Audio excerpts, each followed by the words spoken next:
अपनी दवाई लेते हैं या मतलब दूसरे डॉक्टर के पास जाते हैं? मैं ये सोच रहा था क्योंकि ये गोल्डमैन, बोफा, मॉर्गन स्टैनली, ये तीनों के तीनों सीईओज ने बोला है कि मंदी आएगी, ठीक है, और तीनों के बुल के सिनेरियोज काफी ऊपर ऊपर है।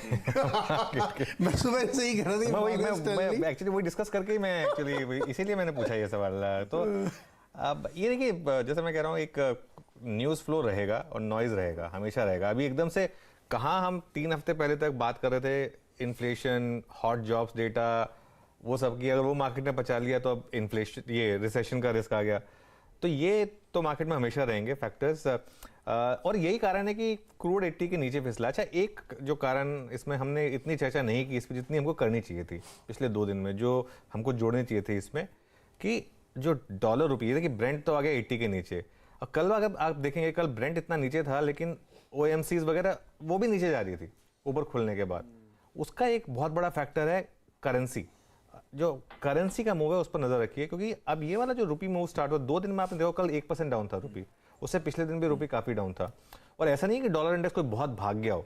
तो ये जो है, मुझे लग रहा है कि ये थोड़ा सा एक मार्केट को थोड़ा इसने तंग किया है कि एकदम से जो रुपी में ये मूव आया। डॉलर इंडेक्स अभी भी उतना ही है। पिछली बार जब हम इस लेवल पे थे, डॉलर इंडेक्स 111 112 पे था, तो तब समझ में आ रहा था कि चलो रुपी गिर रहा है, लेकिन वो इसलिए गिर रहा है क्योंकि बाकी करेंसीज भी गिर रही हैं और बाकियों के मुकाबले रुपी आउट परफॉर्म कर रहा है।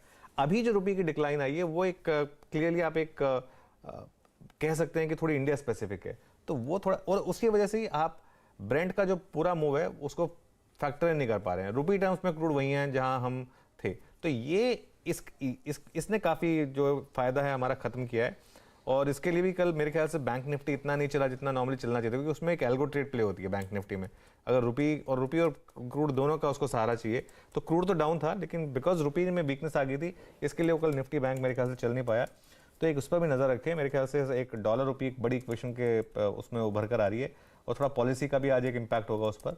तो ये एक फैक्टर है मार्केट में जो पिछले 3-4 दिन से नहीं था, एकदम से कल और परसों में उभर कर आया है, और थोड़ा सा इस पर भी एक ध्यान रखेंगे। बिल्कुल ठीक, इस पे ध्यान। क्रूड $80 के नीचे, कल और आज के बीच में $3.5 करेक्ट होता हूं। कल मतलब 3:30 बजे, कल दोपहर से आज के बीच में। अच्छा, एक और क्यों है, अपफ्रंट उस पर बातचीत कर ली जाए, उसके बाद ट्रेड सेटअप पे जाऊंगा। पॉलिसी क्या होना है और क्या सुनना है?